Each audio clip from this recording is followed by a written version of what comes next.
So today is Thanksgiving. Kind of later in the afternoon, stopped by, got some more animal feed. The boys had just picked some up, but we went ahead and got some since we were going by Tractor Supply. Try and keep them stocked up. This is our goat Mocha. She is our brown goat with a white C-shaped mark on her side. We purchased her at the Kirbyville auction barn in April 2021. We noticed she was getting bigger in November and started keeping an eye on her. See this black one next to the bottle baby right here? And this one, they were 3 months old when we got them. So they were born in January of this year. So they're only 11 months old. So there's a chance that they possibly did their job, but I'm not sure if, they're old enough. This is Clyde. This is our male goat that we got from the auction. And it's more likely that he's the daddy if she is pregnant. Hi. What are you doing? My bottle baby. Hi, Cookie. Did you miss us? Thought Elsa was pregnant, which is who we started calling Mama Goat. The one right here in the black and white. Check out our video where we think our goat, Elsa, was pregnant. Link in the description below. Our new goat is pregnant. So we had her separated out for a while, but then she never went into labor or anything, so we're like, well, okay, I don't think she is pregnant. I mean, there's a chance that she still is, but that date has passed of when she would have kidded. And she hasn't had any like health problems or concerns like that would make us think that she was like in distress or like, needing intervention. So I just don't think she was pregnant, which is actually better off, because if she would have been, it would have been a much bigger goat that she needed to be intended to be with, because Paco was way too big for her, which is why we got her. So it's kind of better off. Anyway, I got to get off here. It's starting to really rain, but I just wanted to kind of give an update on how big this girl is. I mean, she is big.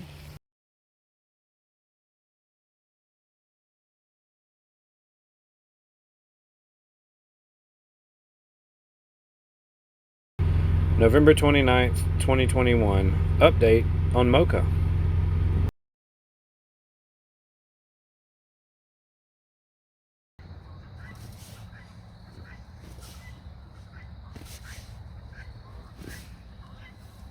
There you go. That was a good shot. She was just at the right angle. I could see how big she was for a moment through the camera. Obviously, I can see, but the camera does not show justice at all for how big she is. Huh.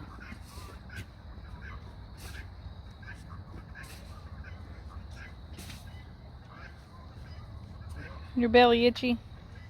Huh. You're pregnant, belly itchy. January 3rd, 2022 update. Mocha is getting wider, so she should be having her baby or babies soon. So here's an update on Mocha. One of her teats is extremely swollen.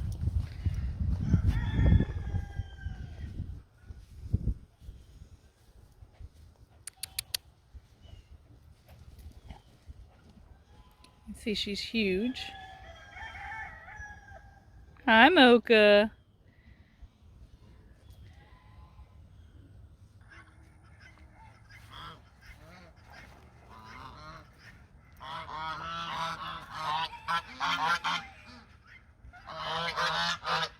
Hi, babies. What y'all doing?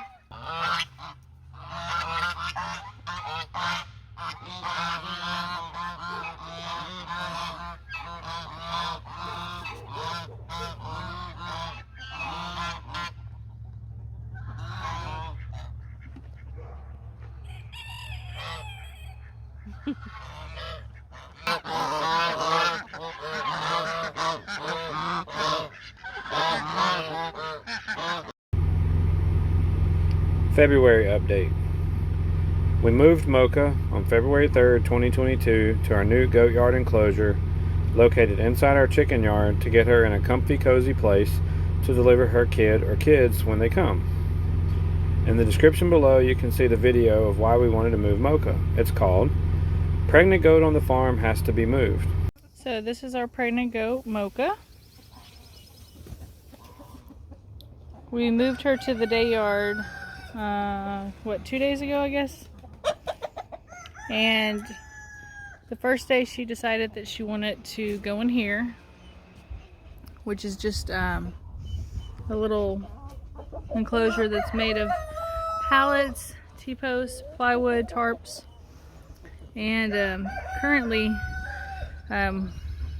it's going to be for her, but before it was for, you know, the ducks, the chickens, the geese, whoever wanted to get out of the wind or the rain would go in here. And it was just part of our main yard. And so when we put her in here, we had her just in the whole day yard. She could go wherever. One thing we were kind of concerned about was her getting up there on the bottom level right there where some of the chickens are, that platform, because we didn't want her to hurt herself by, you know, climbing up there or slipping or hurting herself trying to get down, since she's so big. Anyway, so she decided on this on her own, and then that next day, because that was the first day, the second day we went and got some hay and we put it in here, and she's been sleeping in here and then eating some of the hay, of course. We're also feeding her, but the problem is having her in with chickens, we give them all mini pellets, like a chicken feed. And so since we give that to them, she will go over there and she'll try and eat the food. You know, we scatter it out and all the chickens eat it, and there was not really a way of stopping her from eating it. So this is just a little one of those little mini little tractors that we had built. When did we build it? Last year? Maybe 6 months? No, probably about 6 months ago. We had built it about 6 months ago. I say we, my husband. I helped some, but it was his design and he did most of the work. The kids helped him some, and I helped him some when they were busy. But anyway, so the tractor's not being used at this time. We don't have any like really little chickens that need to be in there. So we just kind of had it just out in the yard and had it open, and then the chickens could go into it during the day if they wanted to get out of the wind or the rain or the sun, and they could go in there. But we're actually using this so that we didn't have to put another like hog panel, or we have hog panels and pig panels. We have different ones, and so just to decrease the amount of fencing, we just put it up against the fence and just put a pallet right there. And by doing so, some of the chickens, as you can see, we got them all out when we finished building this. But since I'm feeding her some sweet feed, 3 of them decided to come back in here, and they just jumped over it. And I don't care if the chickens come in here. I don't really prefer the ducks and the geese to come in here right now, because they saw the hay and they started to lay their eggs in there again. And I want that to be a safe, clean place for her to be able to sleep and hay to eat, and for her to be able to have her kids in there when she goes into labor. And so we have this huge poultry pen right here that's always left open, and whoever wants to can sleep in there.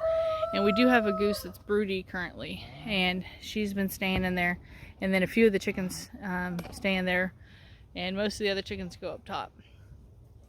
You know, that we let them just kind of go wherever they want, and they have their own little systems. So we put some water in here, and we did attach another hog panel that's over here, and I'll show you. We just took T-post and attached it on this side, and we just have it where it's basically butted up against the back of this back corner of this poultry pen, and then it made it just enough to like right here. And we didn't want to actually move this because this has T-post, if you see, if I can focus in. There's T-post that are actually holding the wooden pallets. You just stand the pallets up and you put the T-post through there. And that's what's actually been holding it in place. And we've already got the hay in there, and she's already adjusted to the way it is and where everything is. So we don't want to disturb her. So we just set it up where it goes basically to here, and then we just took just a regular another pallet, and my son put a T-post through there. And so we can throw her feed over the top of the fence. We can actually give her water with the hose over the fence. So we moved it away from the edge, because if we put it near the edge, then the geese and the ducks and the chickens will be trying to stick their beak through there, and then they'll get the water dirty. And so when she goes into labor, or if she's in distress or has any issues, he can just pull this T-post out of the ground and move this pallet, and you can actually fit, you know, you can fit behind here. There's enough space right here to actually fit back behind there. And we could have, instead of doing this, we could have brought this panel right here all the way to the end of the fence instead of having it this way. But for one, we wanted to make a fast way for us to almost have like a gate without having to sit there and buy a gate, because this is just a temporary thing. But for two, we also could have moved the poultry pen back, but like I said, we have a broody goose that's in here, so I don't want to disturb her. She likes the poultry pen where it's at. She's already comfortable in there. She's been laying eggs, and she's really broody. And actually, I don't even know if she's laying eggs, because it's still technically, it's barely the beginning of February, and I know geese only lay their eggs a certain time of the year for a few months during the spring, and it's actually been cold here, so I'm not even sure if she's broody with her own eggs. I think it's actually all of our ducks, because the ducks just lay their eggs wherever, and I think that she may be actually sitting on their eggs. So we'll find out if she in fact does hatch out some eggs. We'll find out if they were actually duck eggs or geese eggs. But for, like I said, various reasons, and not only that, just to save cost of buying fencing and other stuff, we just used what we had, because this isn't a permanent place for her. We do want a safe place for her to be able to be after she has the babies. That way she can try and nurse them, and we can learn to, you know, to milk her, and, you know, get like a milking stand and try and do that. And of course, if we have to intervene with the babies and feed them ourselves, we will. And if she needs to go back in with the other animals and then just be separated just to be milked, that's fine. Like and subscribe our channel so you can check out our new video showing the kidding and farrowing area we built.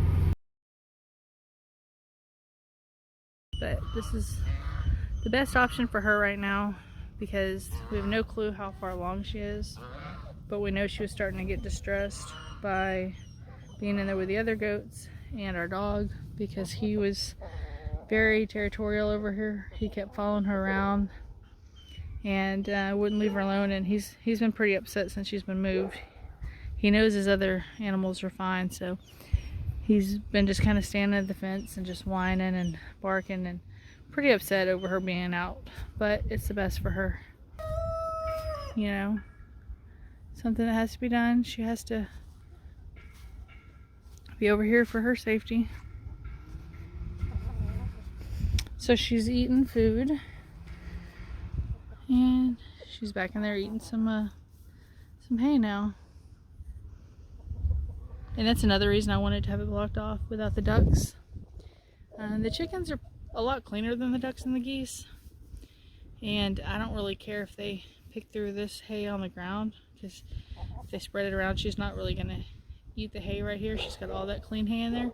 But if the ducks and the geese started laying their eggs in that little shelter, and if they started going in and out of it, they would get it quite muddy really fast, because they spend most of their day getting wet in the water, and so they would just make it start going bad and getting moisture in it, and then it'll make it start to mildew and mold. So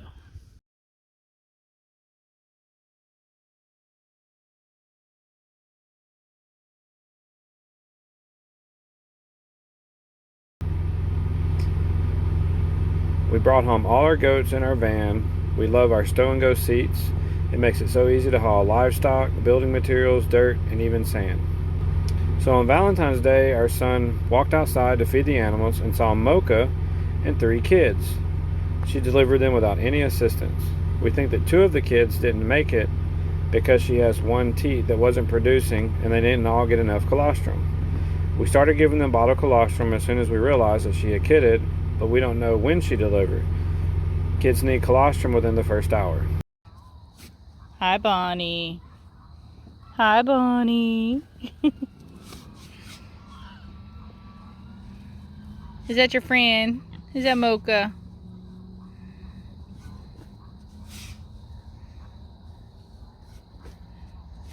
So how many babies do you think Mocha's going to have? 2?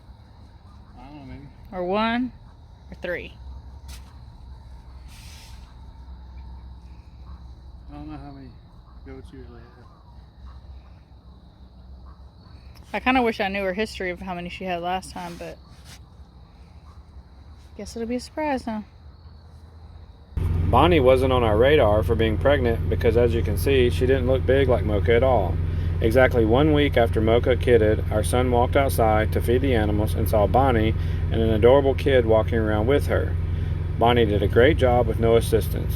She only had 1 kid and hasn't had any issues with producing milk.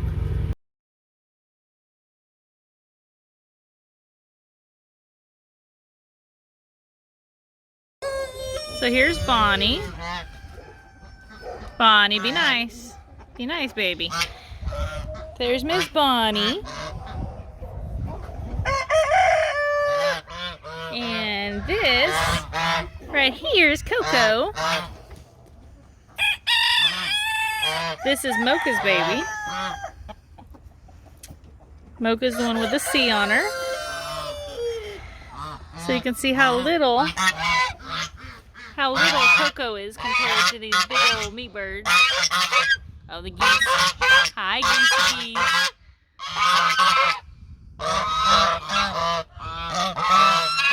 So you see how little Coco is? Hi, baby. Where are you going? And over here, this is Bonnie's baby, who was born a full week after Coco. But Bonnie's a little bit taller of a goat, as you can tell, than Mocha. So Bonnie's taller than Mocha, and Bonnie only had 1 baby. So since she had 1 baby, the baby's a lot bigger compared to Mocha's baby. So you can see Bonnie's baby is the white one, Coco is the brown one, and she's smaller because she was a triplet. And then Mocha, the one that had triplets, cannot nurse on one side because I think that before we got her, she actually had like mastitis or something, or maybe they just kidded her too much. I'm not sure. She has great mother instinct. She's taken on Bonnie's baby quite well, because Bonnie's baby, we need to name it still. Haven't came up with a name yet. But Bonnie's baby, the white one right here, is very active. She likes to climb on the bottom of the slide. She likes to climb on this car, and she will actually nurse from Bonnie, but then she also tries to nurse from Mocha. She nurses out of the one side that's not hanging down, obviously, and Mocha actually interacts with her a lot of the times. Just since the short time I've been here, I've seen her interacting a lot more than Bonnie. Now, that's not saying that Bonnie doesn't take care of her, but when they were laying down earlier, Mocha was laying down in the shelter, and she had Bonnie's baby with her, and then Bonnie was kind of outside of the shelter. They have not really accepted They have not really accepted Coco. In fact, when I just put Coco back in there a minute ago, Bonnie kind of tried to horn her a little bit. Not really like hard, but she kind of tried ramming at her a little bit. And I've noticed she doesn't seem to want to go close to them as well. And my son was telling me that while we were gone, that Coco actually would go up here and sleep on the shelter, up with the chickens at night, versus sleeping in the shelter on the ground with the other goats. So I'm not 100% sure if that's gonna change with time. But for now, she's kind of a loner in the sense of the goats. But she does sleep with all the chickens up there. So gotta think of a cute name for this one here. Oh yeah, there's one of the roosters trying to get. Oh, that's the rooster too. Yeah, I was gonna say trying to get a hen, but don't know what that one's up there doing. Somebody's up there. It's not the ducky. It's a chicken. Crazy.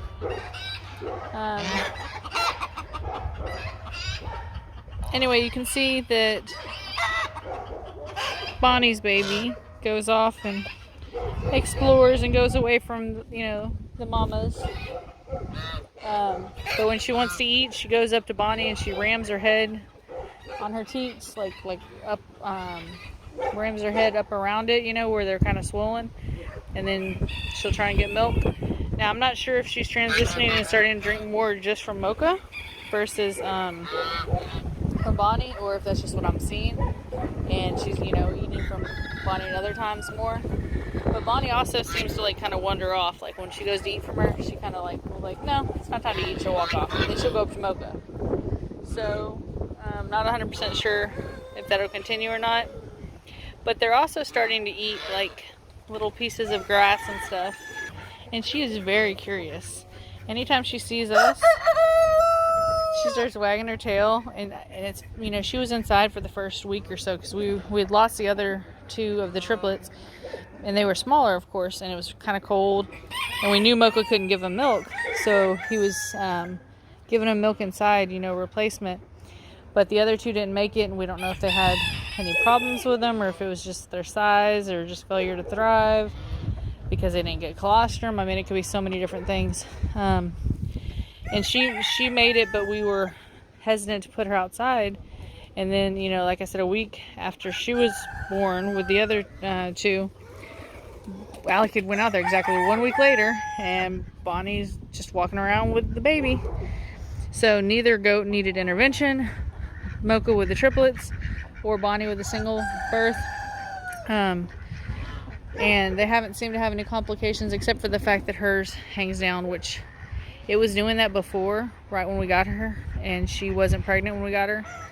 And then it kind of went away on its own. Like, we couldn't even get her close enough to us for us to even try and milk her because, she came from an auction and she just wasn't very,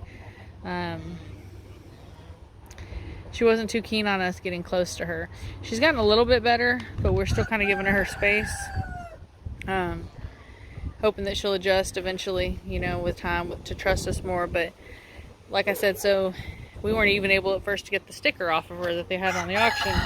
We had to wait till it rained a couple times, and then we finally were able to get her upstairs one day when she was in this little shelter area. That was when they were in this area, and we were able to finally get the rest of the sticker off. So like I said, that's her making noise. So anyway, with time, her teat went down with the swelling. And then, of course, she got pregnant by, we believe it's Clyde, our other white male goat. We think that he's the dad of both. Not 100% sure. But see, she's going to see Bonnie. And Bonnie's like, nope. But she's also eating grass, so she wasn't really trying that much. She had something in her mouth. You can see how tall she is compared to this little one. Anyway, so another thing, it was kind of cold, like I said, so we weren't really wanting to have the goats outside, but it seemed like the white one was actually doing well and was eating from Bonnie and actually refused to take a bottle. He finally was able to get, chickens are chasing each other. He was finally able to get the triplets to drink some, but mostly the brown one, Coco, more than the white ones. And in fact, one day we thought that it was actually looking like Coco wasn't going to make it and the white ones were, because she just wouldn't take the bottle. And then she finally learned and she took it. But like I said, when Bonnie's baby was born, she refused to take the bottle, and Bonnie seemed to be nursing her. And then, a couple days went by and she was thriving and, healthy. And so we, of course, didn't want to separate her, so we didn't bring her in at all. We let her stay out here with Bonnie, and we did have Mocha separated because we weren't sure how she was going to act. First, that her babies had went inside, and second, to another goat just having a baby. But as you see, she's over there cleaning the baby right now. So after a couple days, Bonnie started jumping through the little opening of, where we had it blocked off so she'd stay in that small section. She's like, I'm not staying in there. She wanted to come out here. And so her and Mocha got reintroduced. They weren't messing with each other. Mocha's actually started taking an interest in taking care of Bonnie's baby. I don't know if she thinks it's hers because she had 2 white ones and she doesn't realize. Not 100% sure how that all works, whether they can tell. But, so like I said, we were leaving Coco inside for a little bit because we wanted to make sure. I was kind of worried about the cold weather and stuff. And I knew he had to give her bottles, quite often. And I didn't want her to be outside and, him not see if she needed something, like if she was in distress. But with time, he went ahead and I gave him the green light and said, go ahead and bring her out. But I don't know if it's because she was inside first, if that's why either she's kind of standoffish or they're standoffish or both. I mean, because you see Bonnie's being pecked at by a chicken right now. It doesn't even faze her. Like, they interact with the chickens and get along well. They just don't seem to accept her, Mocha, as a matter of fact, when we had her in this yard to begin with, before we moved them, when the meat birds would come up to her, well, actually I take it back, it wasn't Mocha, Elsa, the other one we have that we think's pregnant, she had actually,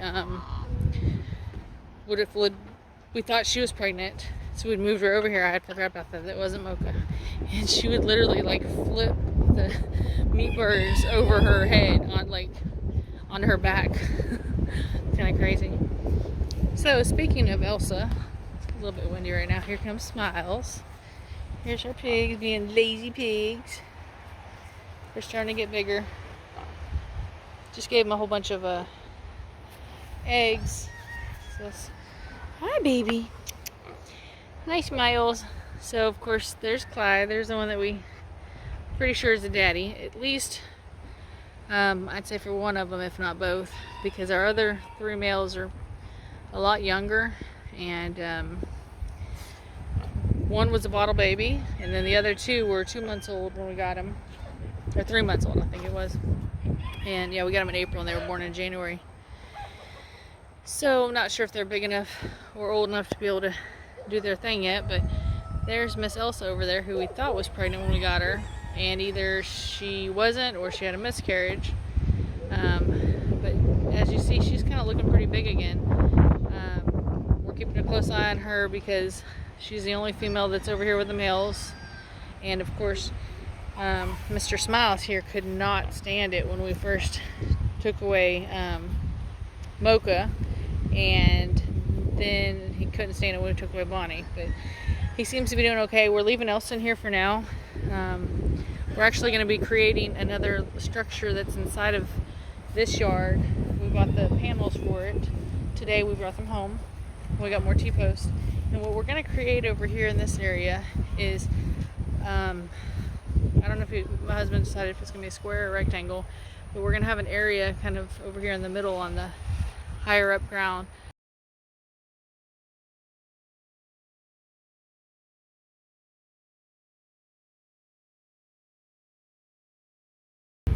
So, guess who else was pregnant?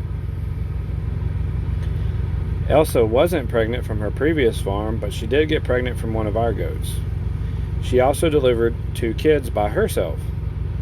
Our son was outside this time to catch the live births, because when he went outside, she had gotten out of the goat yard. She had been getting out somehow for the last week, but would always go right back in when we opened the gate.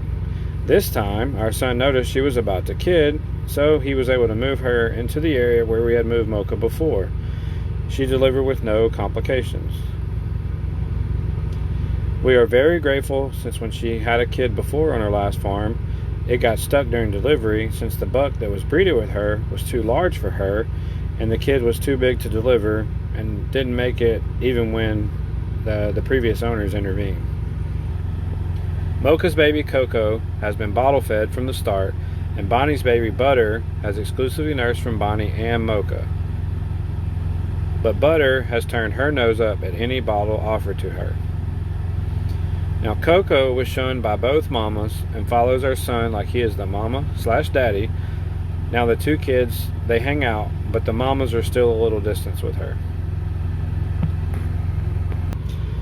Part of having a farm is learning how to adapt to different issues that come up. So far, Elsa, the newest mama, will not nurse her babies even with human assistance. So for now, they are bottle fed, but we still have them with mama and continue to try to teach her, but understand that it may not be successful. Thanks for watching. So you don't miss the journey of Carlisle farm life, pound that thumbs up button, click subscribe, and turn on the bell notifications. See y'all soon.